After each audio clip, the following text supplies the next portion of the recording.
Guys, so magandang araw no.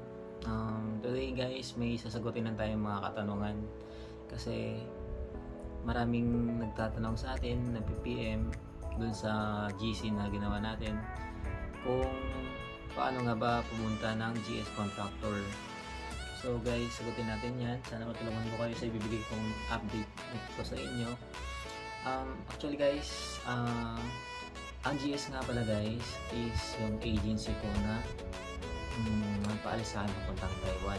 Nung nag-work ako sa Taiwan 2018, yun po yung agency ko guys sa Taiwan.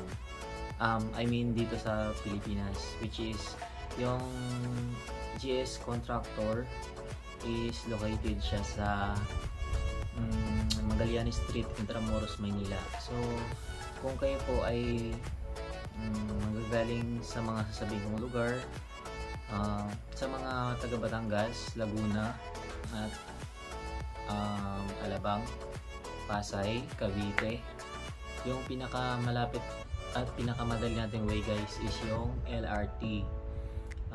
Kung ikaw po ay magagaling sa Batangas, Laguna, yung pinakamalapit nating way guys is pag kayo po ay nagbiyahe ng bus, bumaba kayo sa Buendia LRT Station, Hilpuyat LRT Station.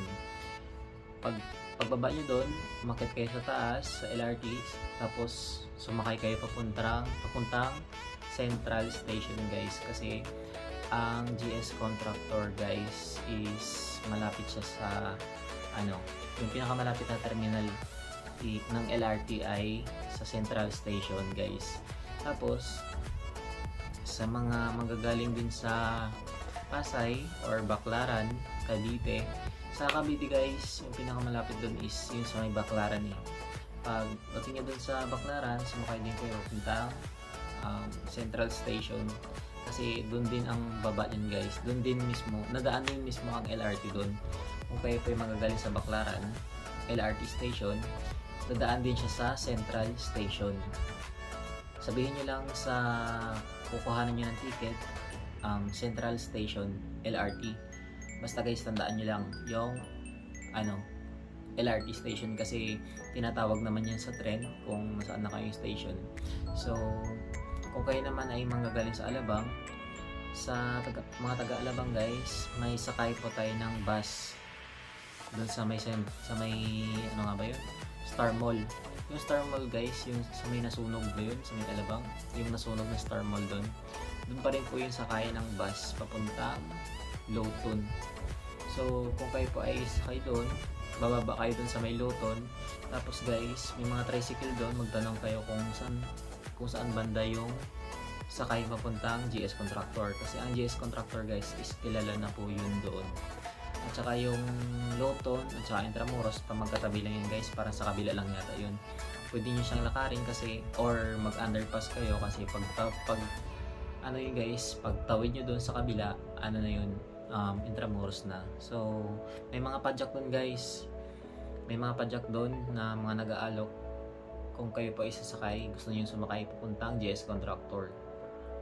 Tapos sa mga nag-LRT naman, pagbaba nyo ng LRT, pagbaba nyo, kanan kayo, tapos makita nyo yung doon, yung KKK ni ano ba yun? Basta KKK guys na arko doon. Tapos tawid kayo doon, tapos makita nyo yung underpass doon, bumaba kayo doon, tapos pag tawid nyo doon sa dulo, makita nyo na rin yung mga padjak na sinasabi ko na nag-aalok papuntang GS Contractor.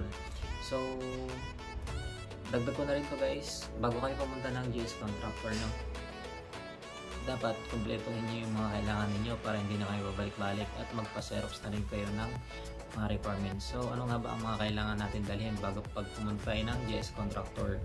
Number 1 natin is kailangan is resume or CV.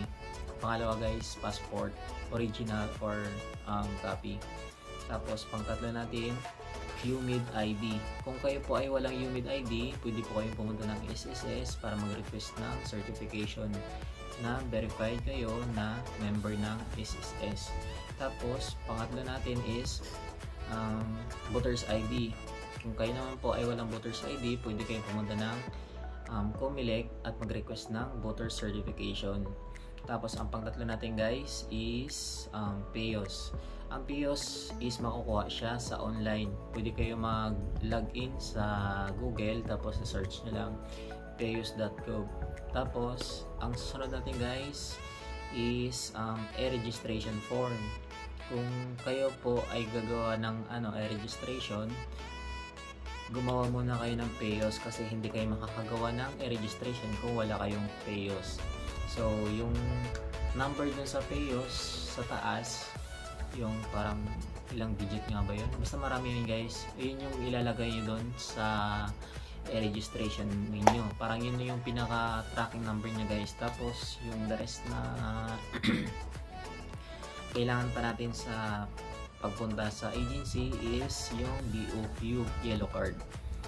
Kung kayo po ay walang BOQ yellow card guys, pwede naman kayo mag-apply online nun kasi mabilis lang naman siya. Tapos yung susunod pa is vaccination card or booster card. Kung wala kayo nun, pwede naman kayo mag-login tapos ipaprint nyo na lang. Tapos dadalhin nyo sa agency. Yung the rest guys, alam nyo naman siguro yung mga kailangan pang the rest na requirements natin. Pag-ibig, PhilHealth, kailangan pa rin yun guys, hinihingi pa rin ng agency yun.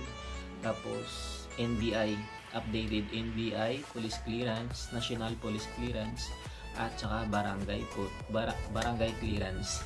So yun lang guys. Tapos magdala na rin kayo ng, or hindi kaya, huwag na kayo magpa-picture kasi ang GS contractor is may sila na allowed lang na parang shop na dun kayo magpa-picture kasi may kailangan sila na requirements na yun ang requirements nila pagdating sa picture.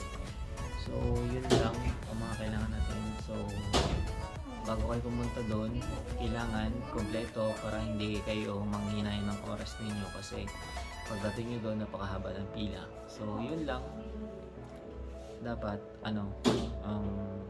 maayos para hindi tayo magka-problema. So yun lang guys. So susunod na lang or sunod na update natin, ilalagay natin yung iba pang mga kailangan dun. So yun lang guys, maraming salamat. God bless, bye bye.